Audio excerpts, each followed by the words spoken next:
Boa noite, todo mundo que está acompanhando a gente aqui na página do Página 13. A gente está fazendo hoje a segunda edição do programa Antivírus e a gente hoje está começando um pouco mais cedo para poder ver se o pessoal entra aí, se engaja na live antes do horário. Então, faltam 2 minutos agora para o horário que a gente combinou de começar a debater, e a gente entrou antes por conta disso, para ir aquecendo aqui para a nossa discussão. A gente também combinou que, a partir de agora, o programa vai ser toda quinta. A gente fez a estreia na segunda, para fazer um teste, né, ver se o programa era útil, se o pessoal gostava, e tivemos um bom feedback para a nossa discussão. A gente também combinou que, a partir de agora, o programa vai ser toda quinta. A gente fez a estreia na segunda, para fazer um teste, né, ver se o programa era útil, se o pessoal gostava, e a gente tivemos a nossa discussão.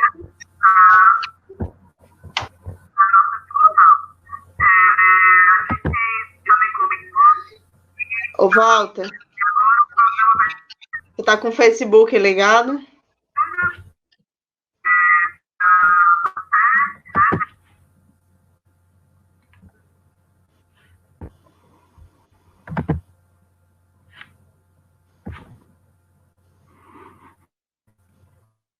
Desligou? Então, voltando, a gente fez um teste sobre na segunda, e a gente resolveu que vai fazer toda quinta agora o programa, certo? Então, a partir da semana que vem, a gente faz toda quinta. Hoje a gente vai comentar os últimos pronunciamentos que Bolsonaro fez, a questão dos governadores, a questão do comando militar, que também se pronunciou aí nos últimos dias, e vamos também comentar um pouco sobre a reunião da Executiva Nacional que aconteceu hoje à tarde. Walter.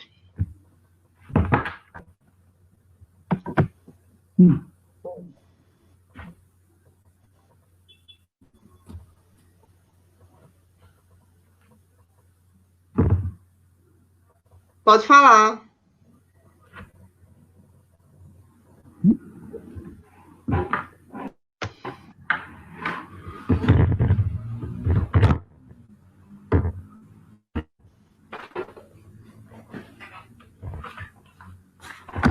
Acho que você...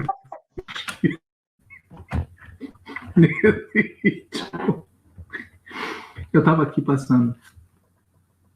Só um minutinho. A gente está ao vivo, viu? Eu sei que eu estou ao vivo, só um segundinho. Espera aí.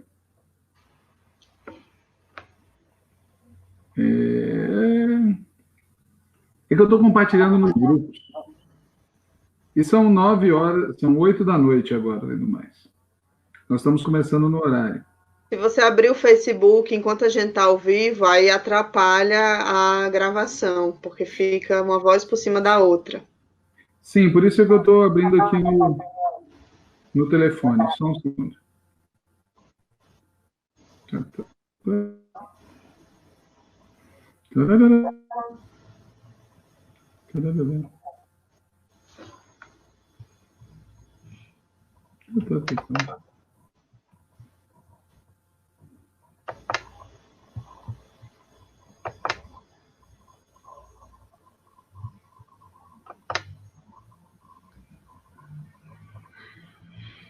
Tem 50 pessoas assistindo. Nós já vamos começar, então. São 8 horas e 1 minuto, certo? No relógio da humanidade, é isso? Certo. Ah, muito bem. Então, 20 horas e 1 minuto, a gente já vai dar início a mais essa edição do programa Antivírus. Estou só acabando de compartilhar aqui com alguns grupos e pronto, vamos lá. Muito bem. Bom, pessoal, boa noite a todos e a todas, boa noite a Natália, e junto comigo fazemos aqui o programa Antivírus. Para os que estiveram conosco na semana passada, esse é um programa que a gente vai fazer toda semana, como a Natália acabou de dizer, um programa de análise de conjuntura. Então, eu vou começar traçando um pouco um panorama das atividades, dos acontecimentos principais dessa semana que passou, na verdade, dos últimos dias, né? E, em seguida, a Natália vai nos dar as boas notícias. Vamos lá, então. Walter, antes de você começar, só alguns informes, que agora que a gente já tem mais de 60 pessoas assistindo. Primeiro, que o programa vai ser toda quinta. Segundo, que a gente vai tentar fazer uma duração média de 1 hora, para ficar algo acessível, que todo mundo assista e que, inclusive, possa ser assistido depois por quem não conseguir acompanhar ao vivo. Então, quem tiver perguntas, tente não deixar para o final, né, para os últimos minutos, porque a gente vai tentar estar encerrando o programa em torno de 1 hora e 15. Hoje a gente está começando 8h05, então a ideia é acabar no máximo até 9h05, 9h10. É isso. Muito bem. Bom, pessoal, o grande fato dos últimos dias foi o pronunciamento feito pelo presidente Jair Bolsonaro em cadeia nacional e, no dia seguinte, a entrevista coletiva que ele deu na saída do Alvorada, né? Nesses dois momentos, tanto no pronunciamento quanto na entrevista, o Bolsonaro construiu uma narrativa que é importante a gente sistematizar. Essa narrativa é a seguinte: quarentena não dá. Não dá para ter quarentena para combater o coronavírus. Por quê? Porque a quarentena vai causar uma crise econômica imensa. Nessa narrativa, a crise econômica não é produto da política adotada pelo governo Bolsonaro. Não é produto da crise econômica internacional. Nessa narrativa do Bolsonaro, a crise ocorre em decorrência da quarentena. Quarentena que seria um exagero, porque, afinal de contas, é uma gripezinha. Logo, a conclusão é: aqueles que estão propondo uma quarentena para enfrentar uma gripezinha, na verdade, têm a sórdida intenção de provocar uma crise, que não é resultado das ações do governo Bolsonaro, mas sim é resultado dessa tal quarentena. E por que essas pessoas malévolas querem a crise? O Bolsonaro explica, tanto na entrevista quanto no pronunciamento. A esquerda quer fazer aqui no Brasil um caos parecido com aquele que ocorreu no Chile, porque a esquerda quer tomar o poder. E que, se isso ocorrer, se o caos ocorrer, vai ser quebrada a normalidade democrática, ou seja, haverá uma intervenção militar. Ele não falou essas palavras, mas explicitou claramente esse sentido. Então, é a narrativa do presidente Jair Bolsonaro. A quarentena provoca caos, certo? O caos é o ambiente que a esquerda vai querer desrespeitar as regras do jogo democrático e, portanto, haverá uma quebra na democracia e uma intervenção militar. Bom, qual é a alternativa que o presidente propõe, certo? Ele desmerece, ele desqualifica, ele minimiza a pandemia. É uma gripinha. Mas, junto disso, ele diz: não existe alternativa, porque o Brasil não é ditadura. Se o Brasil fosse uma ditadura, o Estado seria um paizão que resolveria tudo. Mas o Brasil não é ditadura, o Brasil é uma democracia. Logo, são as pessoas, são as famílias que têm que se cuidar. E como ele já explicou, só vão morrer os velhos, aqueles com várias doenças, e mesmo assim vai ser pouca gente, e atletas como ele, você, eu, os que estão aqui ouvindo, vão se sair bem. Ele desconsidera, ele simplesmente não leva em consideração a possibilidade do Estado fazer aqui o que ele tem feito em outros países do mundo. Ou seja, ao mesmo tempo que orienta as pessoas a ficar em quarentena para evitar o contágio em larga escala, o adoecimento de muitas pessoas que vão aos hospitais e, em muitos casos, vão às unidades de tratamento intensivo, que não conseguem atender esse volume tão grande de pessoas, e o resultado é morte de muitas pessoas sem a menor necessidade.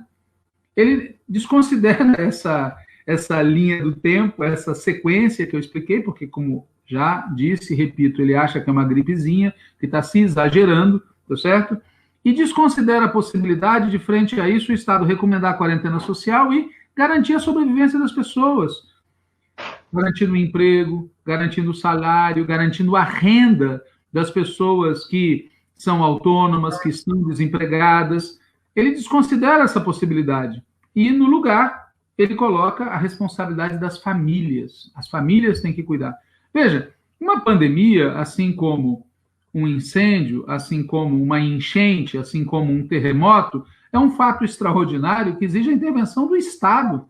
Alguém consegue dizer para as pessoas algo do tipo: houve um terremoto, as famílias têm que se cuidar? Houve um maremoto, houve um tsunami, as famílias têm que se cuidar? Houve uma inundação, as famílias têm que se cuidar? Não, todo mundo entende que o Estado tem que agir. Nós estamos diante de uma pandemia, mas, nas palavras do Bolsonaro, é uma gripezinha. Bom, esse discurso chocou muita gente.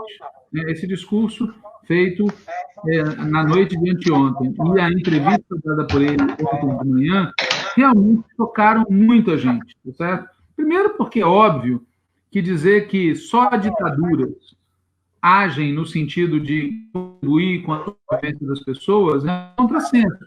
É dizer que a França, a Inglaterra, a Alemanha são ditaduras. Esses países estão contribuindo, garantindo o aluguel, garantindo água, luz, gás, garantindo que ninguém vai ser desempregado, garantindo ajuda financeira. Nos Estados Unidos,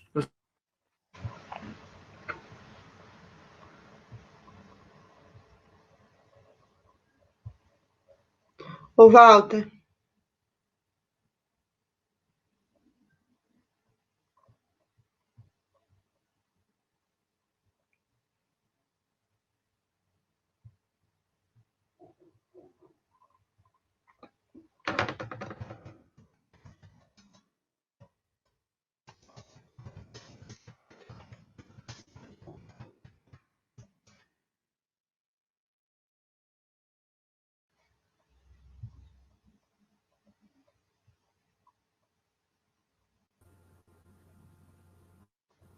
apareceu?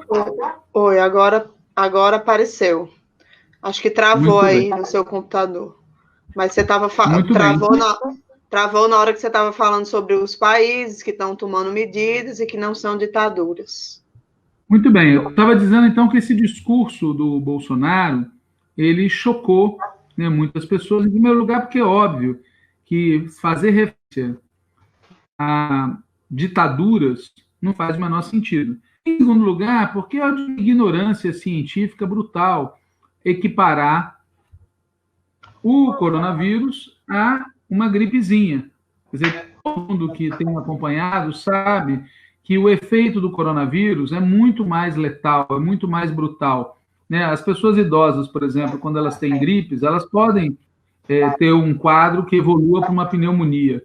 Mas isso é um quadro adicional. No caso do coronavírus, ele é um quadro que o próprio vírus desencadeia, pela maneira como ele opera no organismo das pessoas. Essa ideia de que as pessoas vão morrer, né, que é uma emulação do discurso de vários empresários, né, o que são 7 mil mortes, o que são 10 mil mortes, o que são 15 mil mortes, essa naturalização da morte, né, da morte necessária, morte desnecessária, da morte da falta de atendimento médico, da incapacidade de tomar as medidas adequadas, a naturalização que ele faz disso também chocou muita gente, né?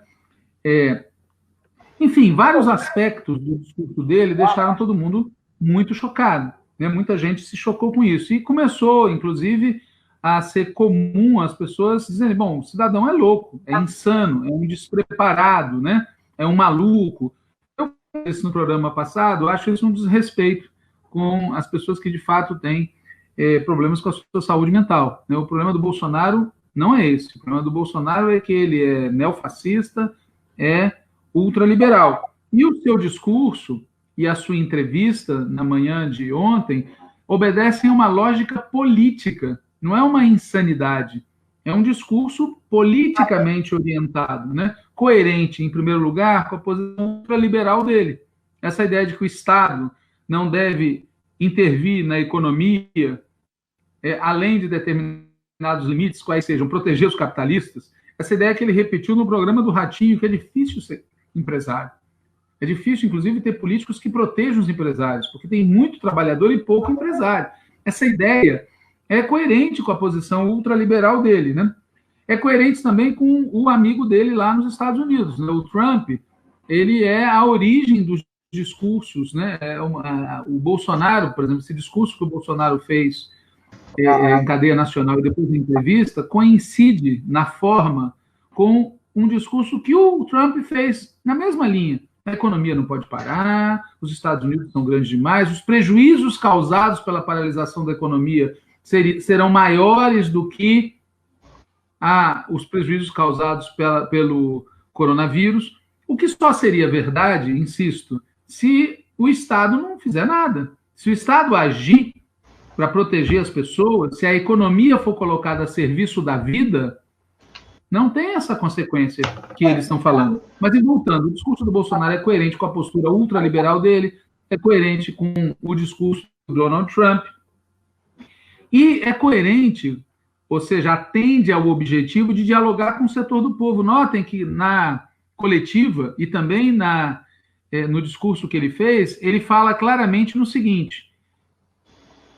os autônomos não vão conseguir trabalhar, os trabalhadores assalariados vão perder seu emprego, os servidores públicos vão ter... Ele está ameaçando as pessoas. Ele fala, eu não vou abrir os cofres públicos para proteger os pobres. Portanto, ou vocês trabalham, correndo o risco de se contaminar, ou vocês vão morrer de fome, vão ser desempregados, vão ter o seu salário reduzido. Esse é o discurso que ele faz, tá certo? E esse discurso dialoga com a situação de uma parcela da população brasileira. Para aqueles que têm condição de se proteger, para aqueles que têm recursos financeiros adequados, que trabalham em empresas ou em setores e instituições que estão tomando medidas, essas pessoas estão relativamente protegidas. E o povão, se o governo não age para protegê-las, vai ter mesmo que fazer opção entre sofrer a ameaça do contágio ou passar dificuldades extremas. Isso já está acontecendo, tem camadas do povo que estão passando por imensas dificuldades, a gente está tendo, inclusive, a volta de saques, né? Em várias cidades brasileiras já tem notícias de saques. E o mais importante, pessoal, é que a atitude do Bolsonaro, além de dialogar com a postura ultraliberal dele, além de corresponder ao que o Trump faz nos Estados Unidos, além de buscar dialogar com camadas do povo, responde a uma coisa essencial no comportamento do Bolsonaro, que é a ofensiva política permanente. O Bolsonaro, mesmo quando ele é pego no contrapé, nas questões mais absurdas, como o vínculo da família dele com as milícias, o envolvimento de pessoas do círculo dele com o assassinato da Marielle, em outras situações, ele sempre reage na ofensiva. Ele adota aquela técnica do ladrão que grita, pega ladrão. E ele está fazendo isso novamente. Ele sabe que a situação econômico-social do país já era muito grave antes e vai se agravar. Ele sabe que não faz parte da pauta econômica e social dele garantir a sobrevivência do povo. Portanto, o que ele faz? Vai para a ofensiva. E ele fez isso duramente o dia inteiro. Por exemplo, na reunião com os governadores, em que, na resposta ao Dória e a outros governadores que apoiaram o Bolsonaro e que fazem parte da coalizão golpista, ele foi com toda a violência, politizando, acusando o Dória de demagogia, acusando o Dória de estar fazendo luta política eleitoral, antecipar as eleições de 2022. Então, ele não fica na defensiva, ele vai para cima e tem, digamos assim, a vantagem, ele usa bem o fato de que o Dória e outros buscam combater o coronavírus, mas não adotam políticas de proteção da população. Haja visto, por exemplo, No dia de hoje, saiu a notícia da demissão em massa dos funcionários do Poupa Tempo. Quer dizer, que governador é esse do estado de São Paulo que com uma mão diz que tem que ter quarentena e com a outra demite os trabalhadores? E um cara desses não tem nada a ver com o que a gente defende. Nós defendemos medidas para proteger a população da pandemia de coronavírus e defendemos medidas para a população poder sobreviver. Enquanto o Bolsonaro, quando ataca a Dória, rompe com outros, ele está na ofensiva política se aproveitando da incoerência dos seus aliados. Ele é coerente. Ele vai até o fim nas digamos, opções que ele faz. E, por outro lado, ele também se aproveita do fato de que a esquerda está dividida. A oposição de esquerda, que é coerente, que defende ao mesmo tempo a vida e a economia popular, de colocar a economia a vida, defende colocar os recursos que o Brasil tem, que são imensos, para ampliar a capacidade do Sistema Único de Saúde, para garantir o emprego das pessoas, para garantir o salário das pessoas, para garantir uma renda emergencial, como o PT está propondo, para que as pessoas possam sobreviver, especialmente autônomos, desempregados.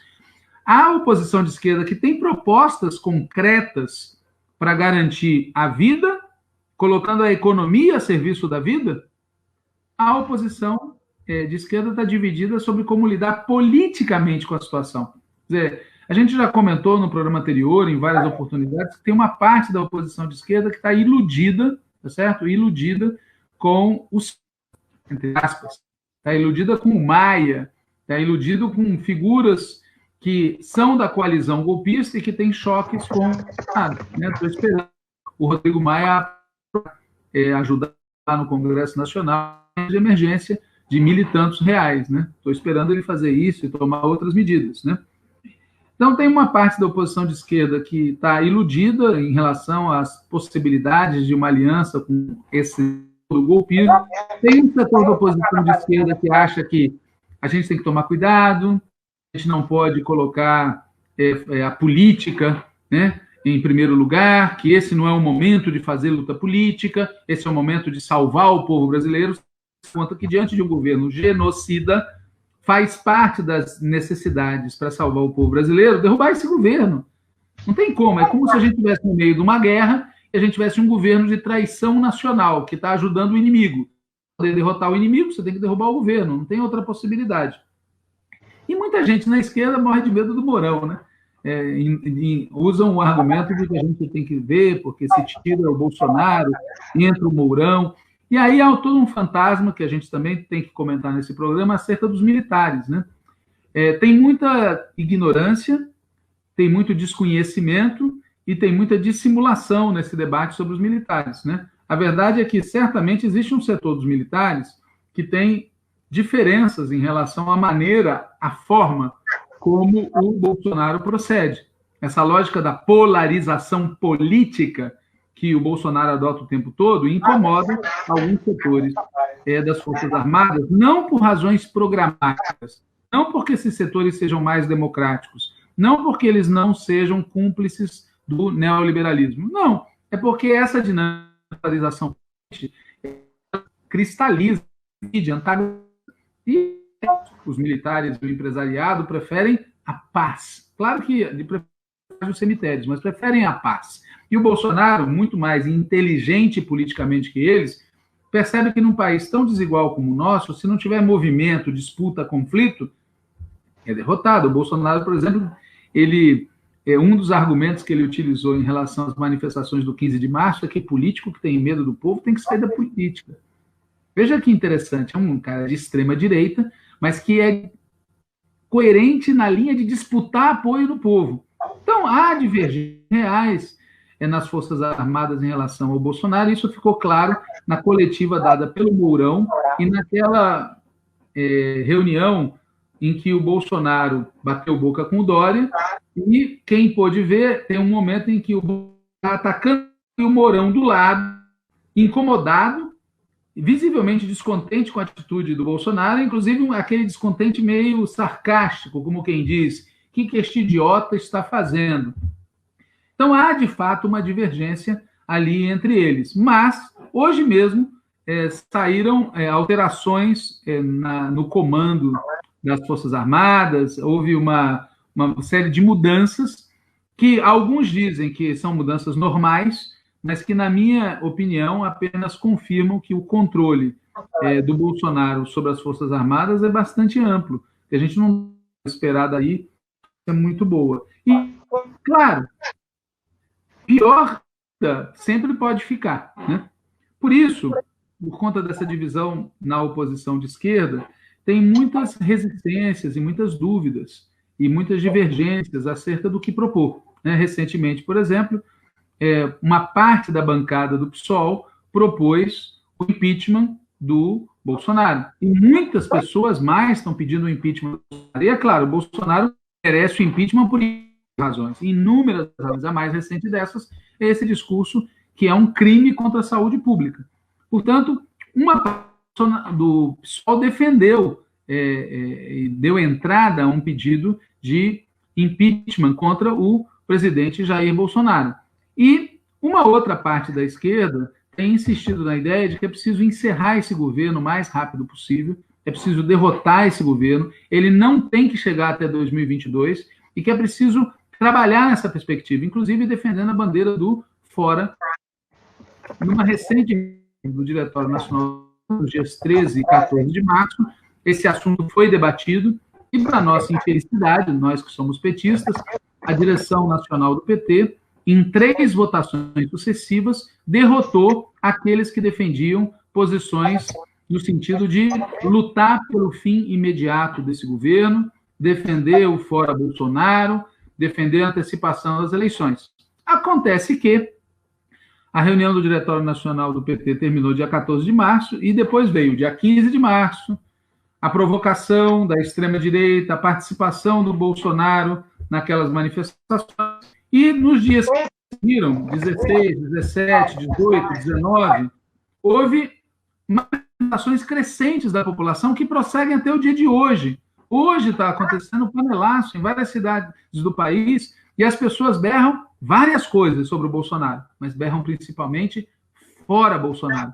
Isso criou um ambiente que permitiu a gente conseguir convencer a Comissão Executiva Nacional do PT a se reunir. A reunião foi hoje e, com essa pressão das massas, tá certo? E com essa evolução da conjuntura, com esse desgaste do governo Bolsonaro, com essa divisão no campo golpista, certamente a Comissão Executiva Nacional do PT tomou decisões firmes, tem uma resolução muito boa, uma análise de conjuntura e orientação clara para a militância. E eu tenho certeza que é isso que a Natália vai nos contar da reunião da Executiva Nacional do PT, de que ela participou. Você veja a felicidade dela, de quem participou de uma reunião que tomou decisões fundamentais para a sobrevivência do povo brasileiro. Conte-nos tudo, Natália. Como foi a reunião da Comissão Executiva Nacional do Partido dos Trabalhadores?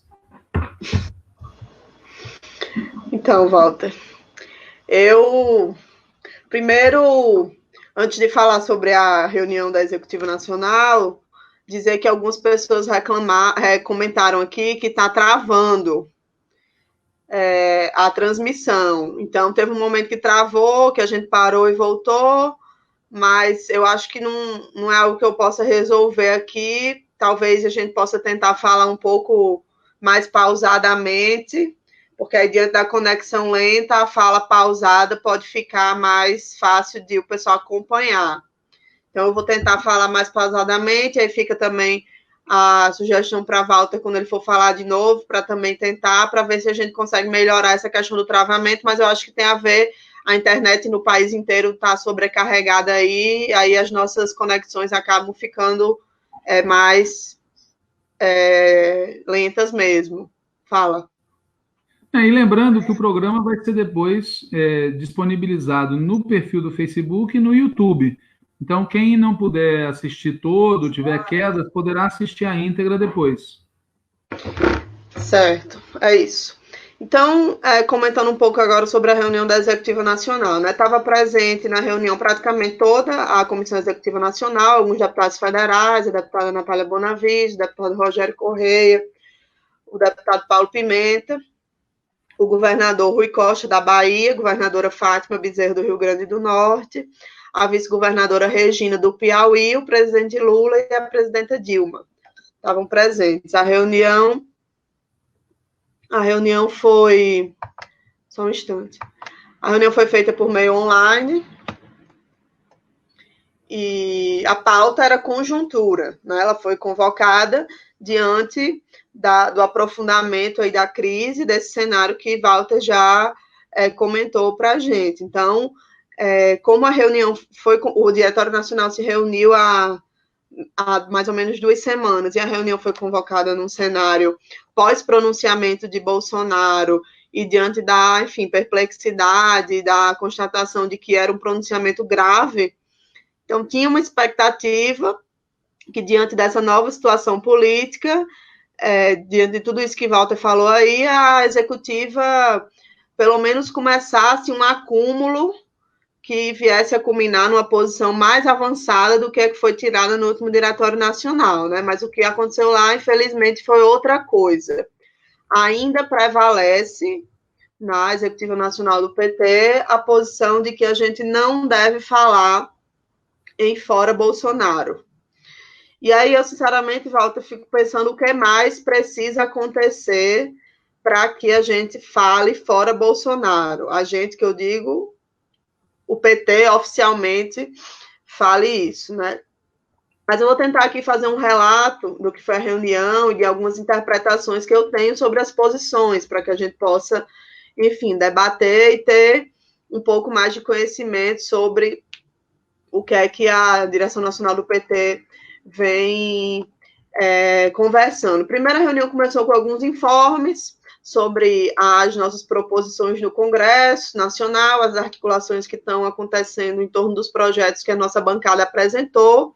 Depois tivemos informes do governador Rui e da governadora Fátima sobre a situação dos estados, o debate que existe entre os governadores do Nordeste, entre os governadores de uma forma geral, e que medidas eles estão tomando, que dificuldades estão enfrentando, tanto no próprio Estado quanto na relação com o governo federal, informes bem importantes, enfim, que ajudam a gente a ter uma visão aí da dificuldade concreta de propor e materializar medidas no contexto como esse. Depois o deputado Padilha, que é quem está coordenando, um dos que está coordenando a nossa atuação lá, que é ex-ministro da Saúde, está coordenando a questão dos projetos na Câmara, também deu um informe tanto sobre a situação geral da pandemia, do ponto de vista da saúde, quanto do que está acontecendo no Congresso. O companheiro Mercadante também deu um informe mais ou menos nesse sentido.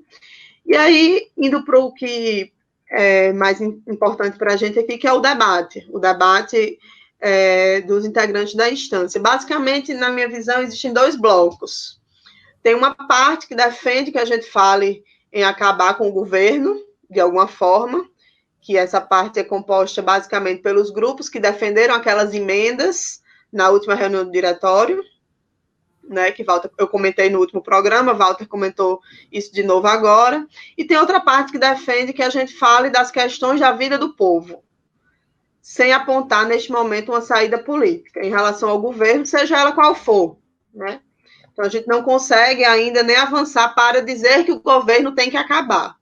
E é óbvio que essa parte que acha que o governo tem que acabar e que a gente tem que dizer isso, está de acordo com tudo e mais um pouco que for dito e feito em relação a melhorar, a garantir que o povo tenha condições de sobrevivência nesse contexto. Quanto a isso, não há polêmica, né? Só para deixar isso bem explícito, que não tem ninguém que ache que o PT está fazendo errado desse ponto de vista, estamos dizendo pouco ou dizendo coisas que não deveriam ser ditas em relação às propostas concretas para o enfrentamento da questão da pandemia e das garantias que são precisas, são necessárias em relação à saúde, em relação à proteção social, em relação ao emprego, à renda do povo. A divergência está em que consequência política, em que saída política a gente tira diante da situação concreta que existe na vida do povo e diante do que o governo tem feito ou não feito para lidar com isso, né? Então, existe basicamente esses 2 blocos. Companheiros como os companheiros Quaquá, Mônica Valente, Márcio Macedo, Paulo Teixeira, Gilmar Tato, Dulce, defendem de formas diferentes que a gente não deve falar em fora Bolsonaro. Os argumentos são diversos, mas há uma convergência, que é o raciocínio de que a gente precisa ter cautela, de que o povo está preocupado agora em sobreviver, em comer, e que não quer saber de política. Existe essa embocadura, digamos assim, do raciocínio. E o outro bloco, de diferentes formas, também defende, e além do lugar que a gente está hoje, que é propor medidas concretas, pressionar o governo para que ele faça o que tem que ser feito, ou para que ele faça o que nós faríamos se estivéssemos lá. Né? E aí tem o companheiro Sokol, defende que, de algum jeito, a gente tem que dizer que estamos na luta pelo fim do governo Bolsonaro. Ele critica a saída do impeachment, critica a saída da antecipação das eleições, mas ele defende que, de algum jeito, temos que dizer que o governo Bolsonaro precisa acabar. O companheiro Rui Falcão apresentou um texto como contribuição ao debate, inclusive, Walter vai distribuir esse texto aí nas nossas listas de Zap, tudo, não sei se ele vai ser publicado no site, mas se for, a gente vai estar aí no página 13 em breve. Apresentou um texto importante de contribuição ao debate, que desenvolve uma linha política que propõe a saída de que a gente tem que defender o fora Bolsonaro e tem que defender a antecipação das eleições para presidente, né? E basicamente diante de um governo que não vai tomar medidas para resolver a vida do povo, garantir renda, garantir emprego e garantir que as pessoas não morram, a gente tem que tirar esse governo. E para isso a gente precisa defender que ele saia e defender que o povo seja chamado a decidir o que fazer. Uma saída, digamos assim, chamar o constituinte originário, a gente diria nesses termos. Então, é uma posição que a gente tem acordo, né? É uma posição que reconhece todas as limitações de defender isso, porque ninguém acha que a gente vai defender isso e vai amanhã convocar novas eleições. A gente sabe que a materialização disso depende de acumular forças para isso, enfim. Então, essa é a posição que o companheiro Rui defendeu, que eu também defendi na reunião, a companheira Lucinha também defendeu essa mesma posição, e outros companheiros, como o companheiro Joaquim Soriano, Miziara, Maria do Rosário, deputada Maria do Rosário, deputado Rogério Corrêa, também defenderam posições no sentido de que a gente tem que antecipar, tem que convocar novas eleições, e aí existe um debate sobre a diferença de chamar de antecipação de eleições ou de novas eleições, por causa da questão da fraude de 2018, enfim, mas essa é uma questão que não é central aqui, mas defendem que a gente tem que adotar a palavra de ordem do fora Bolsonaro e avançar para uma saída política que permita que Bolsonaro saia. Então, eu descrevi um pouco, de forma geral, o que esses dois blocos pensam, falei alguns companheiros que estão em cada posição. Agora, a minha interpretação da reunião, aí já é uma interpretação minha, né? A partir do debate feito, não tem como a gente relatar aqui cada fala, né? Eu nem teria de memória isso, mas tem uma interpretação geral para mim que é o seguinte: eu acho que até existe uma maioria convencida de que com Bolsonaro não dá mais para sustentar. Eu acho que isso não é unânime, eu acho que ainda tem quem pense que o mundo ideal é 2022. Mas eu acho que tem uma maioria que já está convencida dentro de si que com Bolsonaro não dá mais. Só que uma parte dessa maioria uma parte desse bloco que acha que com Bolsonaro não dá mais para sustentar, defende que a gente dê o passo adiante e que diga que Bolsonaro tem que sair e que comece a disputar a consciência com base nessa ideia de que Bolsonaro tem que sair. E a outra parte acha que Bolsonaro tem que sair, mas atua com o freio de mão puxado. Atua defendendo a cautela e defendendo que a gente só pode defender algo assim quando tiverem dadas as condições para materializar a coisa. Porque, veja, é óbvio que Bolsonaro tem apoio popular. Não à toa ele fez aquele pronunciamento e no dia seguinte todo mundo tem um relato de alguém que resolveu sair de casa ou voltar a trabalhar graças ao pronunciamento dele. É óbvio que ele está influenciando a classe trabalhadora e é óbvio que, por outro lado, independente de apoiar ele ou não, a classe trabalhadora que precisa sobreviver, ela se apoia num pronunciamento do presidente para se sentir mais segura, para ir trabalhar e sair às ruas e tentar voltar à vida normal, né?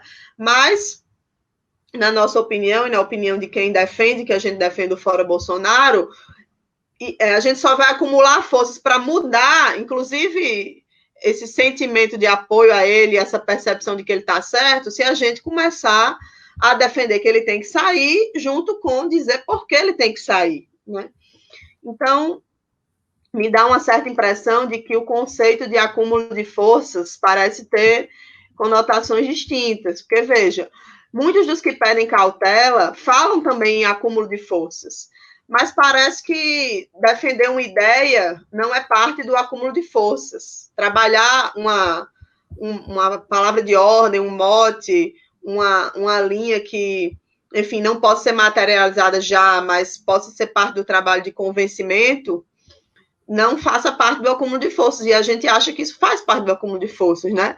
Enfim, me parece que a ideia de processo de acúmulo, ela não é efetivamente considerada, ela é mais uma bravata, pois o que me parece é que só se acha possível propor algo quando isto é materializável de imediato, ou quando a gente consegue, a priori, definir com que meios, com que procedimentos esse algo será alcançado. Por exemplo, a proposta de antecipar as eleições, certo? É evidente que não existe procedimento para isso hoje. É evidente que não está previsto na lei e na Constituição nenhuma possibilidade de, hoje, antecipar as eleições presidenciais para, sei lá, agosto, setembro, outubro, novembro, dezembro de 2020. Né? Mas é claro que essa é uma proposta concreta, é óbvio que essa também é uma proposta concreta, porque você diz para o povo, ó, a saída é essa, a gente precisa, diante de um governo que não faz o que tem que ser feito, escolher um novo governo. Então, essa também é uma proposta concreta, pode ser considerada concreta, sob esse ponto de vista, e que tem que servir para esse acúmulo. Enfim, diante da insatisfação, a saída contra quem não resolve o problema da renda, da saúde, do emprego, pode ser devolver o voto ao povo. A gente precisa convencer o povo disso, mas a gente não vai convencer o povo disso se a gente ficar calado, sem dizer nada. Então, bom, e aí tem outros elementos do debate da reunião que eu também queria relatar. Por exemplo, na hora que a gente coloca propostas desse tipo, sempre aparecem coisas como, nós somos o partido que governou por 13 anos, precisamos ser consequentes, né? E também me parece um pouco, isso é uma impressão minha, que muita gente acha que o fato da gente ter governado por 13 anos coloca a gente, digamos assim, a gente está naturalmente ali no páreo da disputa política. Então, a gente precisa ficar assim, fazendo pressão, nossa bancada precisa agir ativamente, nossos governadores precisam ter boas ações, e é isso, a gente é o maior partido da oposição, e vamos cautelosamente nos movimentando dentro de como dá, e a gente vai estar naturalmente na disputa, né? Eu tenho uma impressão um pouco diferente dessa. Eu acho que a gente pode ficar para trás na disputa da saída política, porque a saída política é algo que todo mundo está tentando construir. Veja, esse argumento que também aparece de que a gente não pode ser eleitoralista ou parecer oportunistas por estar fazendo disputa política ou, no caso concreto, propondo eleições presidenciais, é um argumento que não tem base no cenário real, que Bolsonaro está fazendo disputa política, Dória está fazendo disputa política. Então, assim, a esquerda não pode abrir mão de fazer disputa política sob pena da polarização dentro do país ficar entre a direita que quer pagar de sensata e a extrema-direita assassina que quer jogar o povo para morrer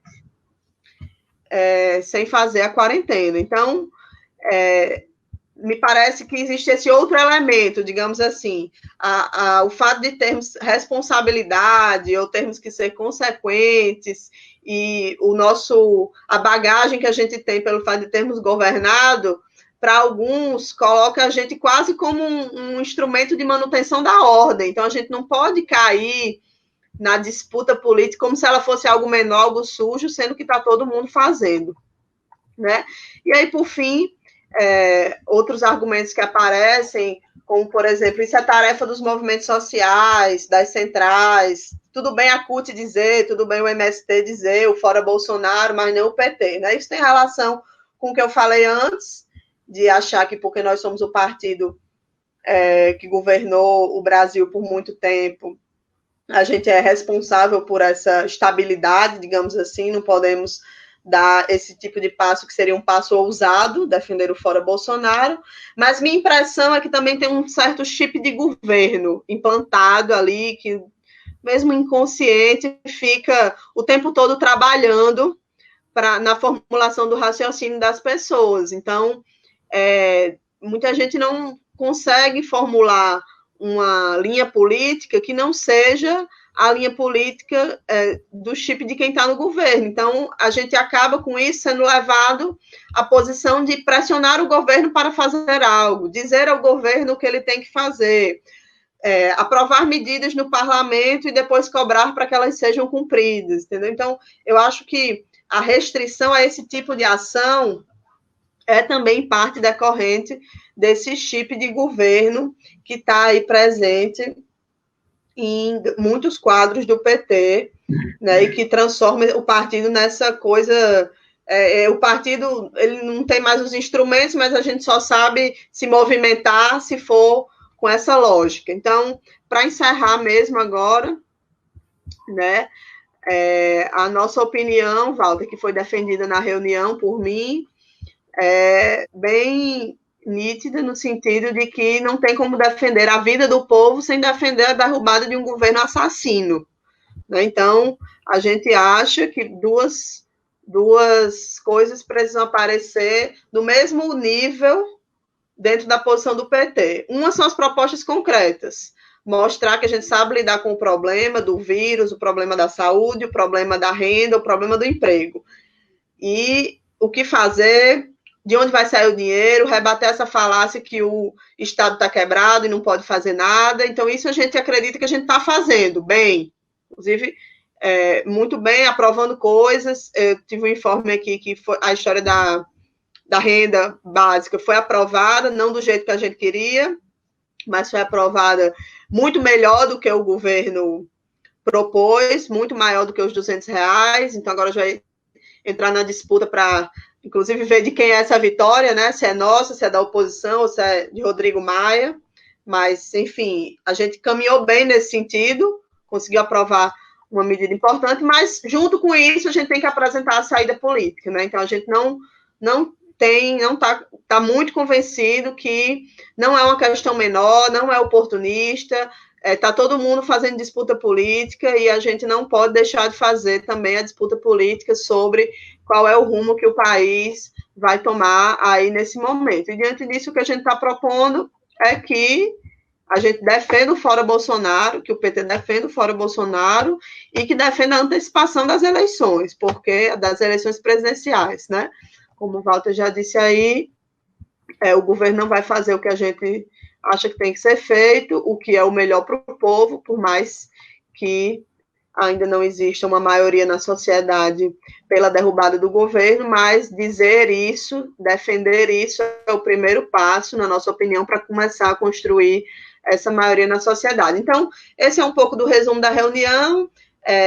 Para finalizar, a reunião acontece de um jeito que é difícil a gente ter um acúmulo real no debate, né, porque é uma série de falas que você não tem oportunidade de reinscrição e, enfim, não tem um texto que conduza o debate, você possa colocar coisas a voto e, a partir daí, acumulando a posição. Então, é um método ruim, além da questão de ser virtual, né, isso em si já torna a reunião mais travada, mas a gente defende que seja convocado o Diretório Nacional, que é a instância máxima do partido, e que, por mais que tenha se reunido há 15 dias, precisa, na nossa opinião, se reunir de novo, porque, enfim, muita coisa mudou, né? Tudo que a gente falou aqui aconteceu nos últimos 10 dias, e a gente vai continuar insistindo para que o PT mude de posição e adote uma posição mais compatível com o que está acontecendo aí na conjuntura. Então, era isso sobre o informe da reunião. Eu acabei não vendo aqui se tem perguntas, se Mas, tem... Natália... Fala. Natália, você está me ouvindo? Tô. Eu tenho uma pergunta. Eu não sei se eu que não ouvi, porque eu estava aqui, como é que se diz? Repercutindo, né? Retransmitindo o link.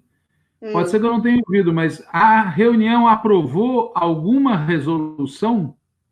Não, a reunião não aprovou nenhuma resolução, apesar do companheiro Rui ter levado um texto para contribuição ao debate, não houve votação, não houve outro texto alternativo, então a gente não teve nem como contrapor, digamos assim, a posição de um bloco é essa, a posição de outro bloco é essa.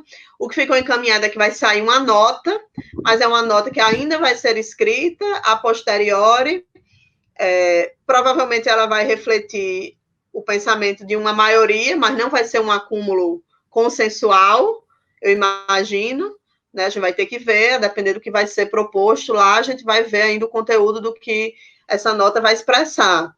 Mas ou vai ser algo que expresse um ponto de vista de uma maioria não consensuado, ou vai ser algo, digamos assim, mais do mesmo.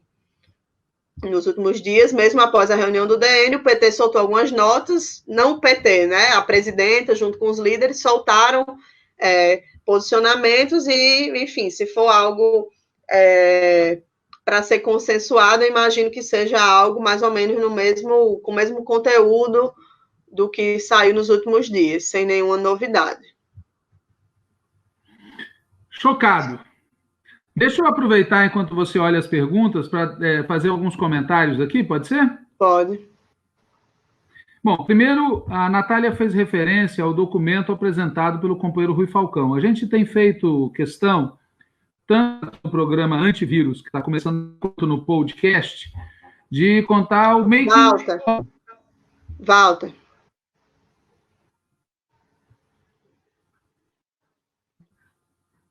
Oi? Diga. Fala um pouquinho mais devagar, porque parece que é só quando você fala que está travando. Eu posso tentar conectar aqui no 3G, mas eu não sei se isso não vai fazer cair de vez. Vamos ver. Um segundo. Cuidado. Se cair, você me avisa. Tá.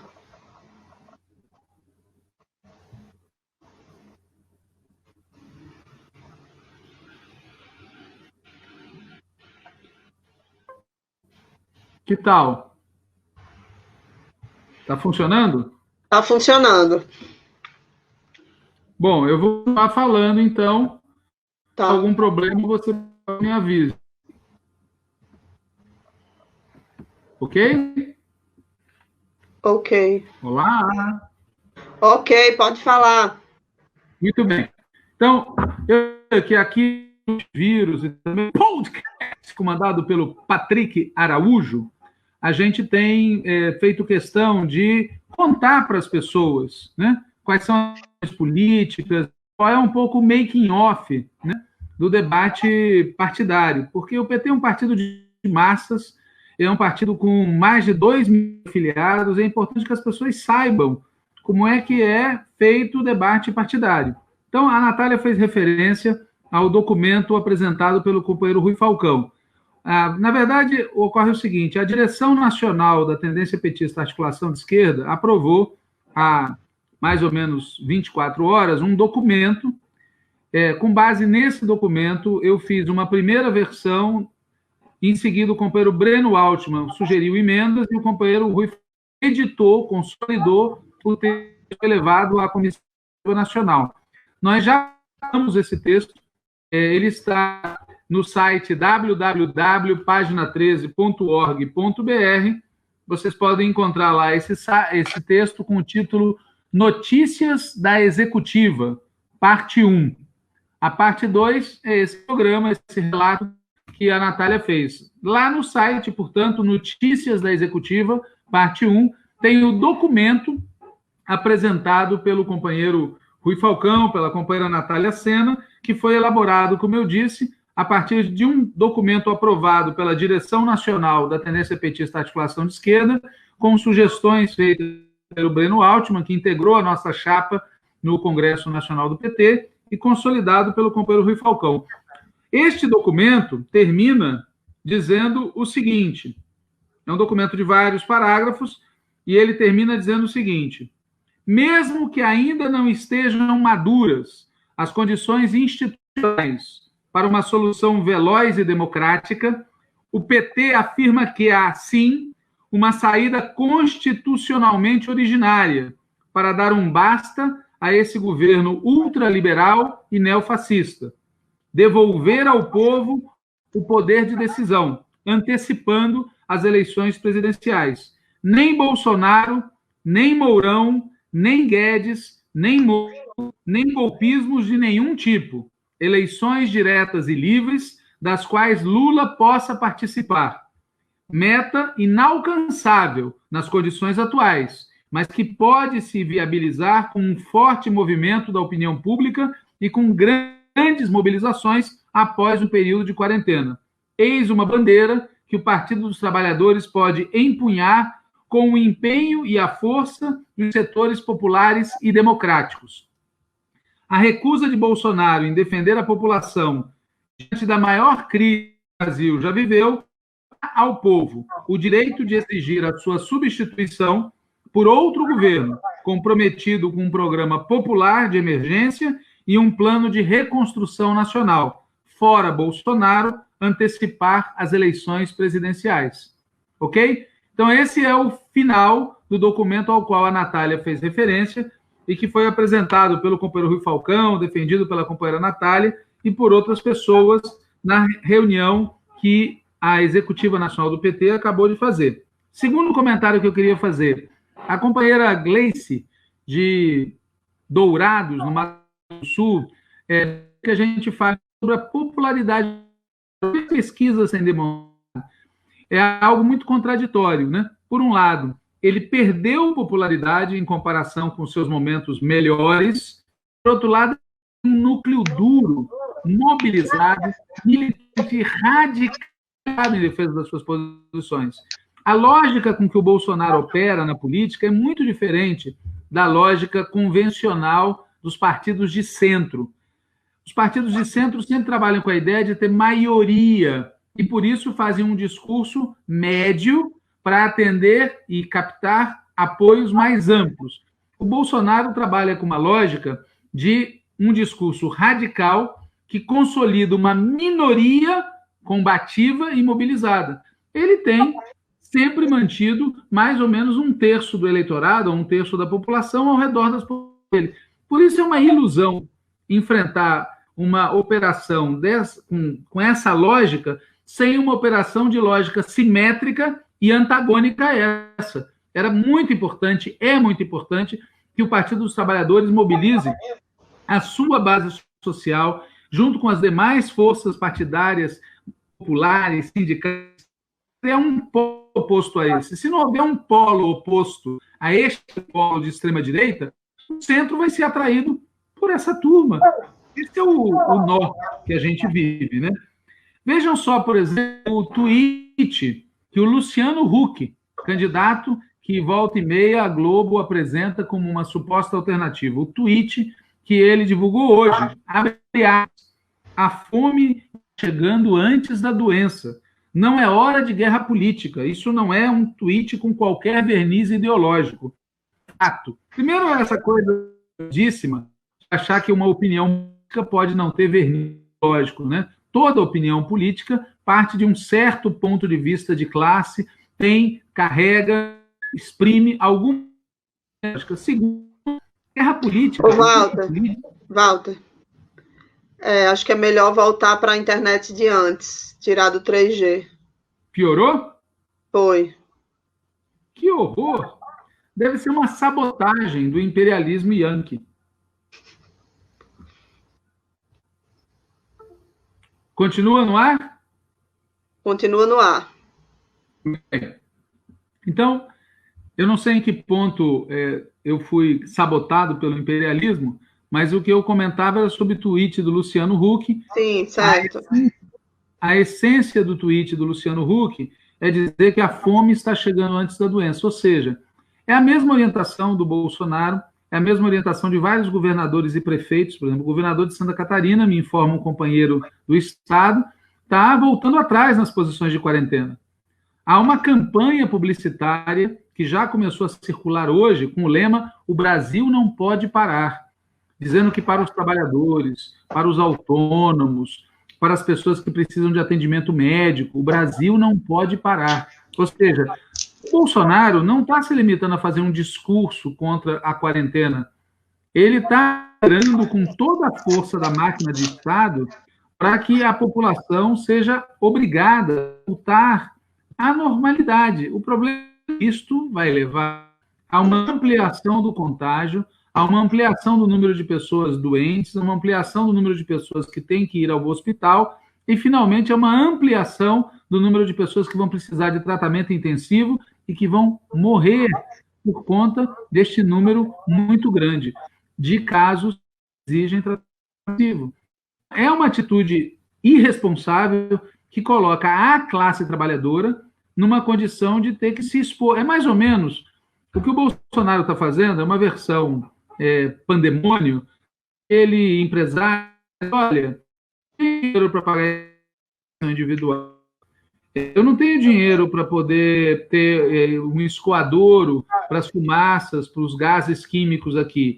Eu não tenho dinheiro para garantir que tenha luva, que tenha bota. Então, vocês escolhem. Ou vocês têm um emprego nessas condições, correndo risco de vida, ou desemprego. É a mesma coisa que ele está fazendo. Quer dizer, ao invés do Estado garantir a sobrevivência das pessoas, o Estado diz, olha, vocês se virem, escolham. Vocês vêm trabalhar ou é desemprego? Vocês vão vir trabalhar, uma parte talvez adoeça, uma parte que adoeça talvez tenha que ir para o hospital, uma parte que vá para o hospital talvez morra, mas faz parte da vida morrer. É isso que ele está dizendo, né? E esse discurso está respaldado, eu insisto, no apoio de uma grande parte do empresariado. Que ironia, né? Sempre falam que os empresários, que a classe não está trabalhando, os empresários, eles estão trabalhando, produzindo. Né? Por fim, um último comentário com a medida provisória posta e deputada, né? A preocupação do Bolsonaro é uma preocupação política. Ele quer atender aos interesses do grande empresariado, que não quer interrupção da atividade econômica, e não é só aqui no Brasil, em outros locais do mundo, e, ao mesmo tempo, ele dialoga com uma parte do povo brasileiro que, colocado no desespero, precisa sobreviver. Como o governo não vai atendê-los, tá certo? Essa é a ideia que foi dita pelo próprio governo, então a alternativa é essa. Ele opera nesse terreno e me preocupa muito, né? Esse relato que a Natália deu é muito grave. Veja, o PT é um partido de esquerda do Brasil. É um partido que teria condições de, oferecendo uma orientação política, galvanizar os setores. Infelizmente, prevalece uma postura que eu chamo de postura de partido de retaguarda, ou seja, deixar as coisas acontecerem e depois dizer qual é a nossa posição. O PT precisa ter uma postura de vanguarda, ele precisa dizer para o país a verdade, falar isso que a Natália disse. Nós estamos diante de um governo genocida, e diante do genocida a gente tem que ir pelo fim. Esses são os comentários que eu queria fazer. Certo. Então, acho que a gente quer fazer um programa, né, de no máximo 1 hora, já são aí 9 horas.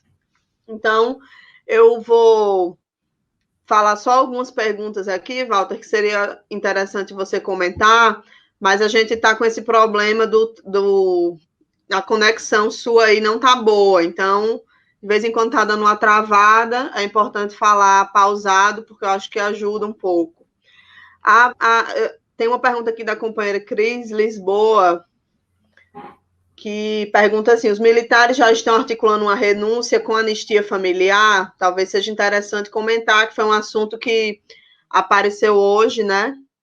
E a outra pergunta que eu queria ler é de um companheiro, tá aqui, sobre o adiamento das eleições 2020, que fala a nossa bancada. Essa aí eu posso comentar.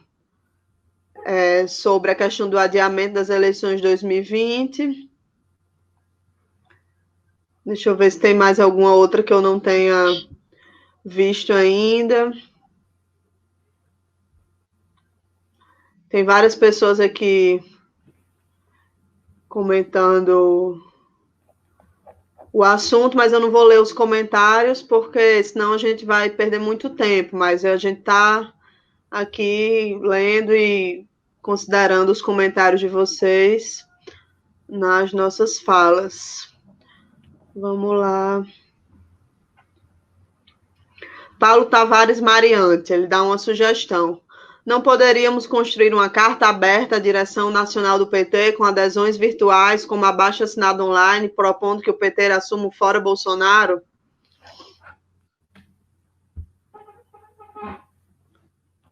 Deixa eu ver aqui se tem mais alguma coisa.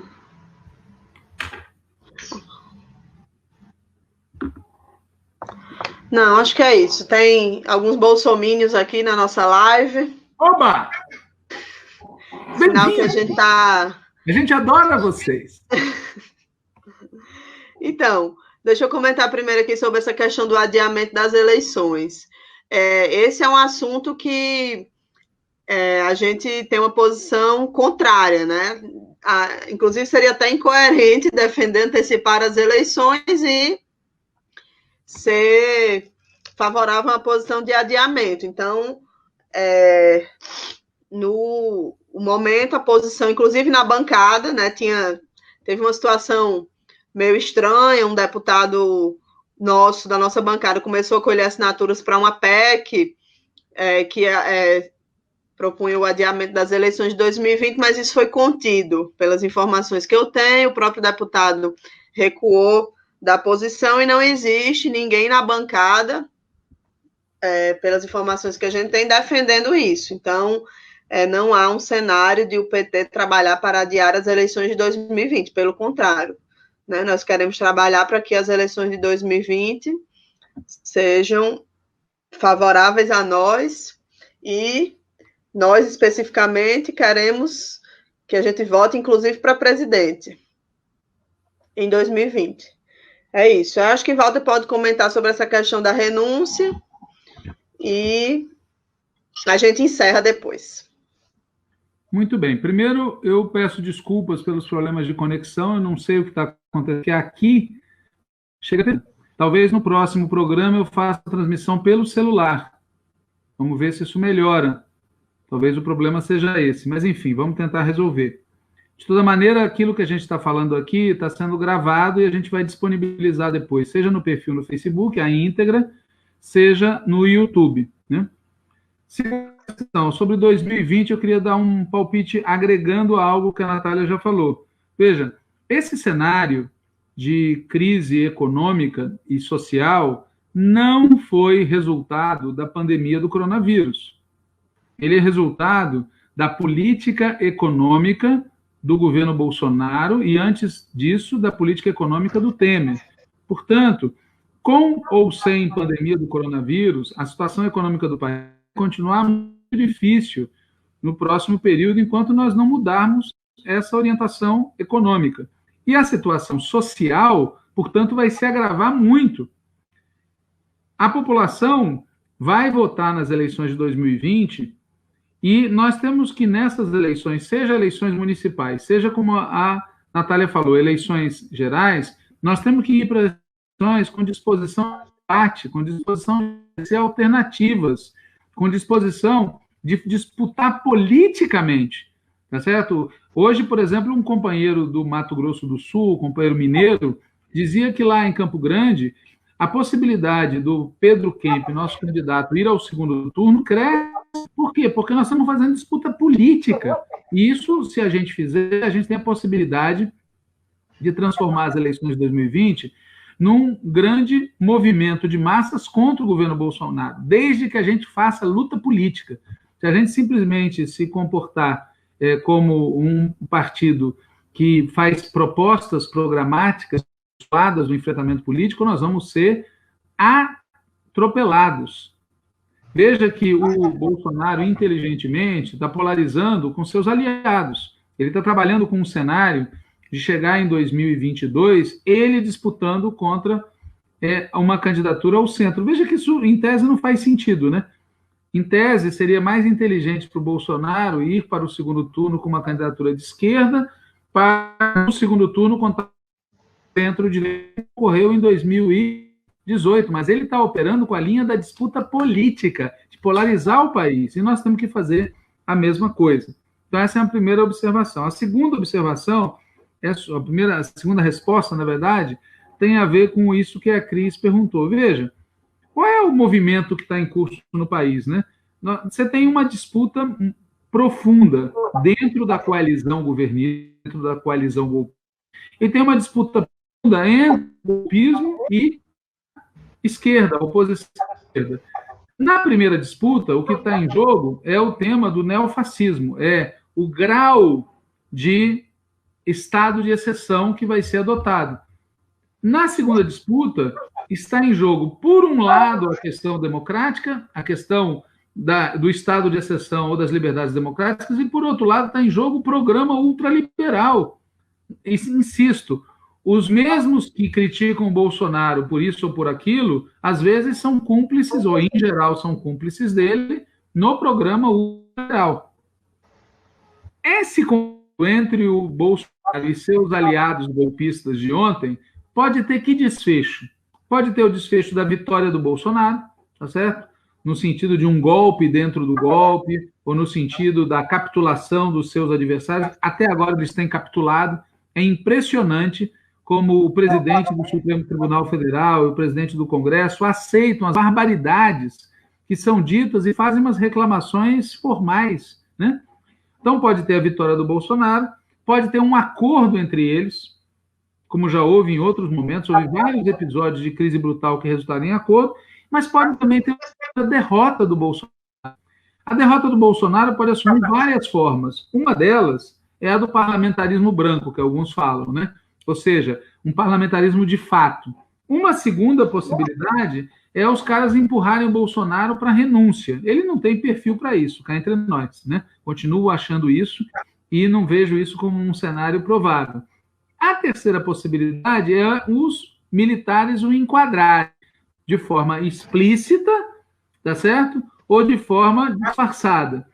Essa possibilidade é que está por trás da questão que a Cris perguntou. Hoje a imprensa divulgou, vários setores divulgaram essa movimentação, que alguns setores das Forças Armadas e alguns setores da direita estariam operando no sentido de isolar o Bolsonaro, de mantê-lo sob controle, de pressioná-lo pela renúncia e, supostamente, a contrapartida que ele estaria exigindo eventual renúncia seria a anistia para o número 1, para o número 3. Bem, eu diria que do ponto de vista dos golpistas supostamente normais, isso é um preço baratíssimo, porque vamos lembrar que a ditadura militar cometeu crimes horrendos e quando eles resolveram sair de fininho, aprovaram uma anistia em que os crimes horrendos foram... Então, o que é o número 1, o número 2, o número 3 perante as centenas, tá certo? Centenas de pessoas que cometeram crimes muito bárbaros, inclusive generais, ditadores, etc. Bom, mas eu não vejo, a preços de hoje, eu não estou vendo que essa movimentação se materializa. A gente tem que verificar melhor as movimentações que ocorreram agora, no dia de hoje, as alterações que ocorreram no comando da Aeronáutica, no comando do Exército, no comando das Forças Armadas, para ter certeza, para entender melhor isso, mas, na minha opinião, até onde eu estou conseguindo ver, as Forças Armadas têm muita dificuldade de lidar com essa situação, a não ser aceitando o comando que estão recebendo. Essa é a minha impressão. Há informações contraditórias em relação a isso.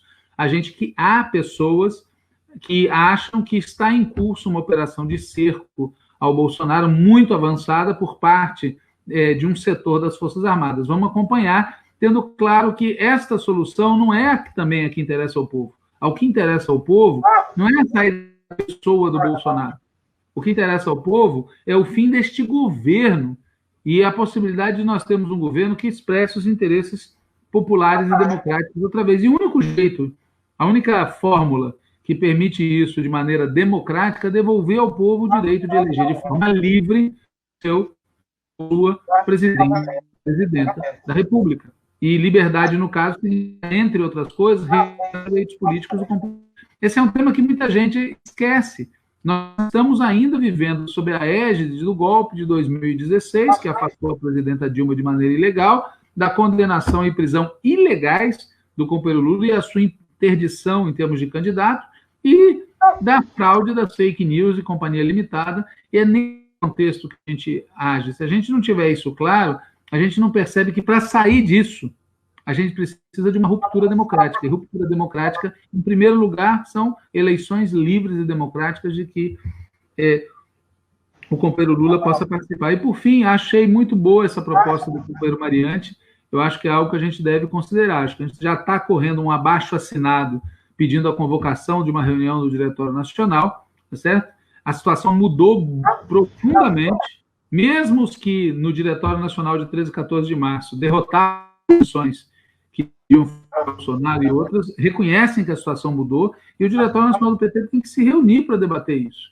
Existem ferramentas virtuais que tornam isso possível sem afetar a segurança de ninguém. E, ao mesmo tempo, é boa essa ideia do Mariante da gente fazer um abaixo-assinado pelo Fora Bolsonaro. O Fora Bolsonaro não é uma palavra de ordem mágica, mas é posicionar o PT na conjuntura de maneira que as pessoas vejam que o PT se associa de maneira explícita, sem disfarce, sem dúvida, sem meio termo, a essa ideia de que este governo tem que acabar agora e já. Aliás, encerro com isso, é o que o companheiro disse na entrevista que ele deu ao companheiro da verdade, me parece que ontem, e que está no programa da campanha Lula Livre, que já está circulando, esse trechinho, em que o Lula diz, esse cara tem que sair, ou por renúncia, ou por impeachment, ou pelo jeito que for, porque não dá para um cara como esse continuar governando o país, não dá para a gente continuar a ter um governo que volta as costas ao povo